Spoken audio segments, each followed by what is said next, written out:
आज का हमारा टॉपिक है गांधी और मार्क्स में तुलना। महात्मा गांधी और कार्ल मार्क्स दोनों को मौलिक विचारधारा का प्रवर्तक माना जा सकता है।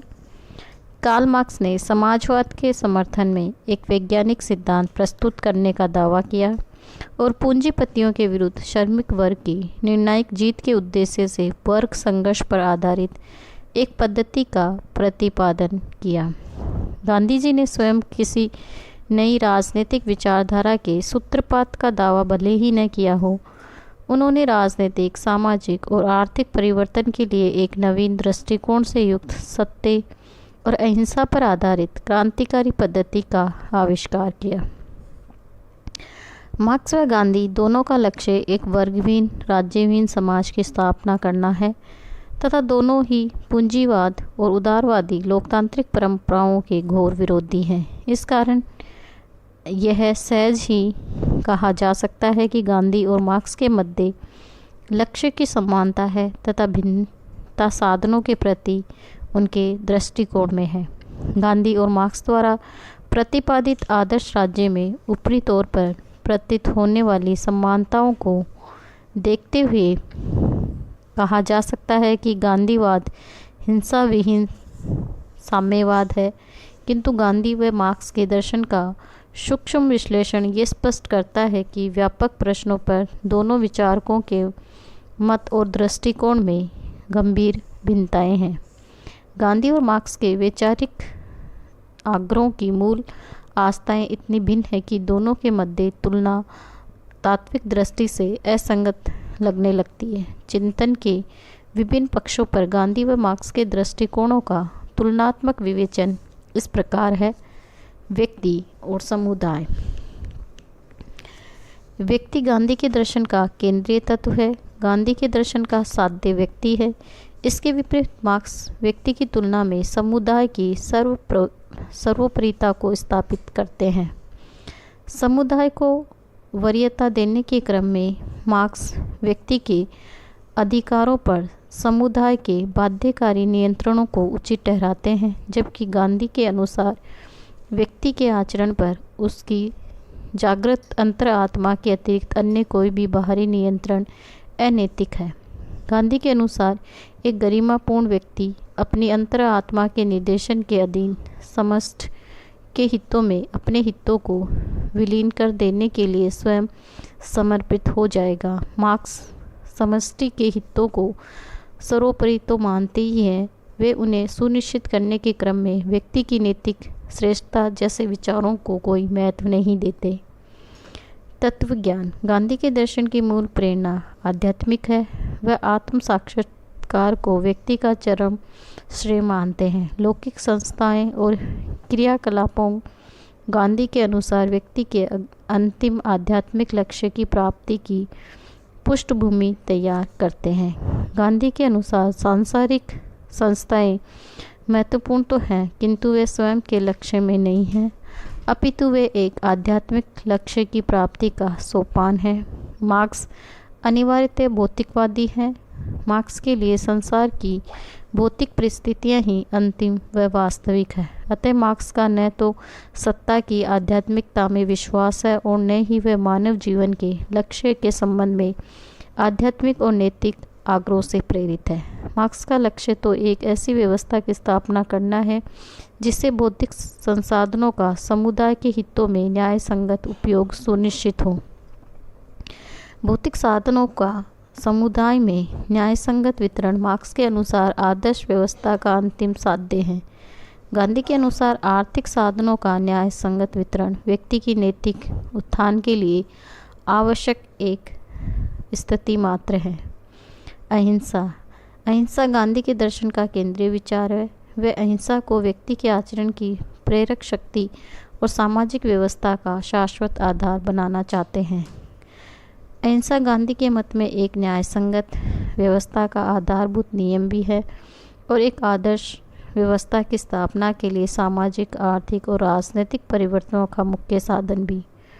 मार्क्स का अहिंसा की विश्वसनीयता, प्रभावशालीता व औचित्य में विश्वास नहीं। वे तो समस्त व्यवहारिक साधनों द्वारा जिसमें पति वर्ग के विरुद्ध संगठित हिंसा का प्रयोग प्रमुख है। पूंजीवाद का उन्मूलन करना चाहते हैं। वर्ग संघर्ष मार्क्स के अनुसार आर्थिक परिवर्तनों का एकमात्र साधन है। गांधी पूंजीवाद की बुराइयों के प्रतिकार के लिए वर्ग संघर्ष की अपेक्षा वर्ग सामंजस्य, हृदय परिवर्तन, अहिंसात्मक सत्याग्रह व आदि सिद्धांतों को अपनाने पर बल देते हैं। आर्थिक और सामाजिक क्रांति की गांधीवादी रूपरेखा में वर्ग विदेश, वर्ग के मध्य घृणा अथवा वर्ग संघर्ष के लिए कोई स्थान नहीं है।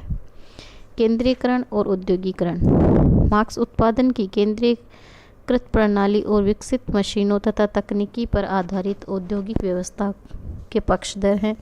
इसके विपरीत गांधी यंत्रों के अनियंत्रित विकास और अंधाधुकरण औद्योगिकरण को मानव सभ्यता के लिए संकटपूर्ण मानते हैं।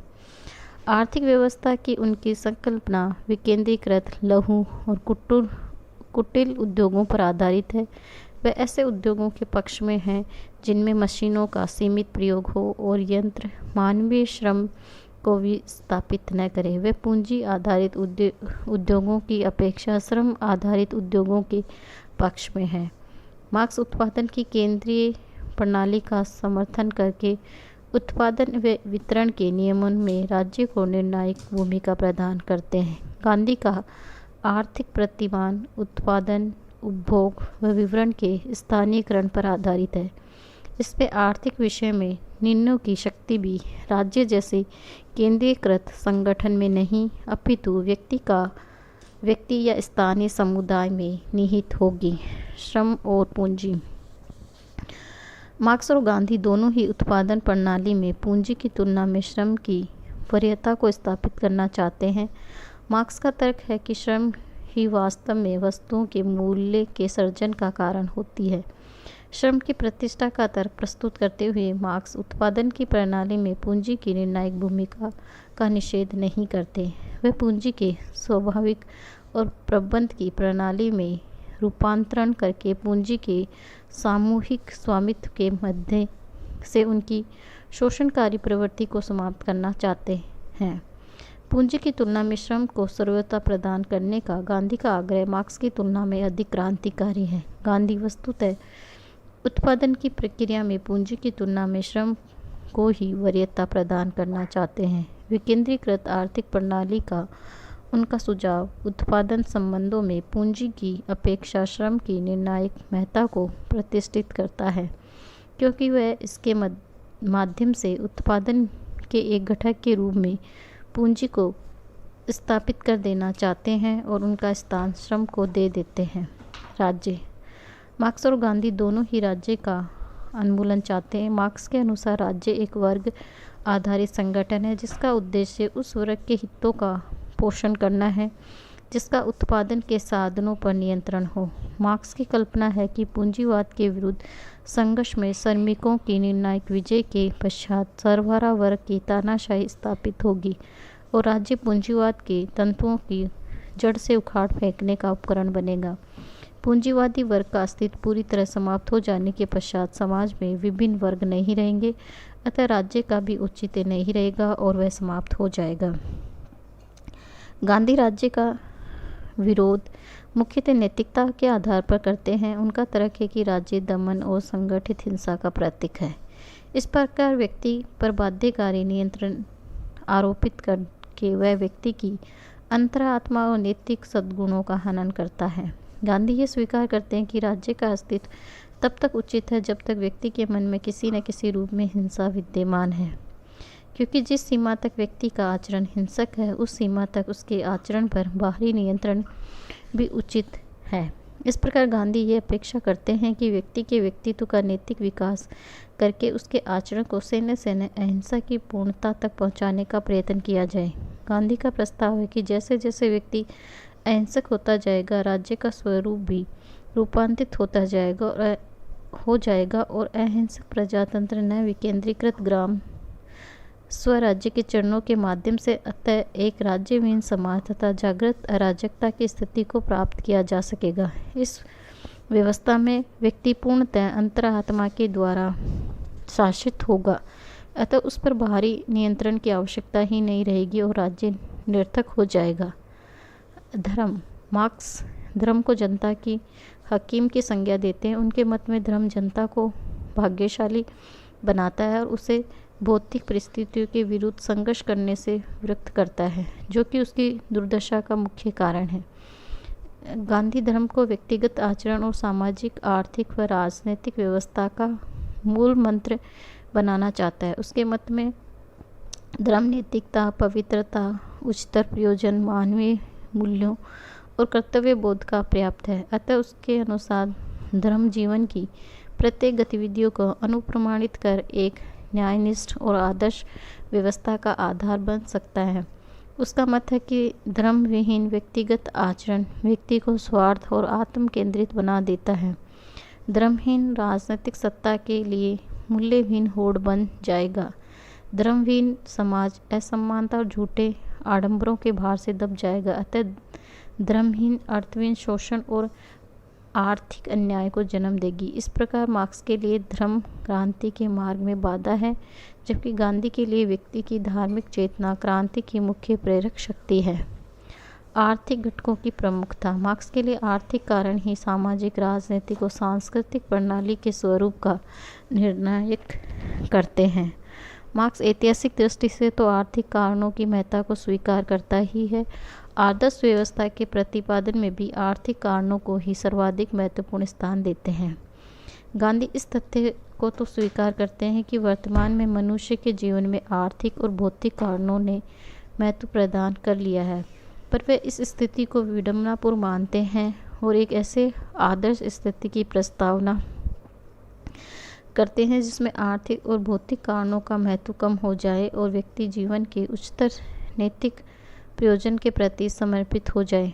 मार्क्स भौतिक साधनों के लोगों के मध्य समान वितरण द्वारा तनाव और संघर्ष की समाप्ति का सुझाव देते हैं। गांधी व्यक्ति के भौतिकवादी दृष्टिकोण का निषेध करके व्यक्ति में असत्य, अपरिग्रह, अस्वाद आदि प्रवृत्तियों के विकास के द्वारा उसे भौतिकवाद, स्वार्थपरक जीवन पद्धति से मुक्त करके सादा जीवन के प्रति प्रेरणा करते हैं तथा समाज में संघर्ष, असमानता और तनाव का स्थायी निराकरण करना चाहते हैं।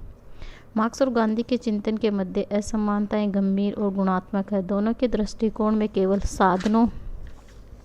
साधनों की भिन्नता है। वस्तु तो दोनों के चिंतन की मूल आस्था, लक्ष्य व पद्धति मौलिक रूप से भिन्न है। आज के लिए इतना ही। धन्यवाद।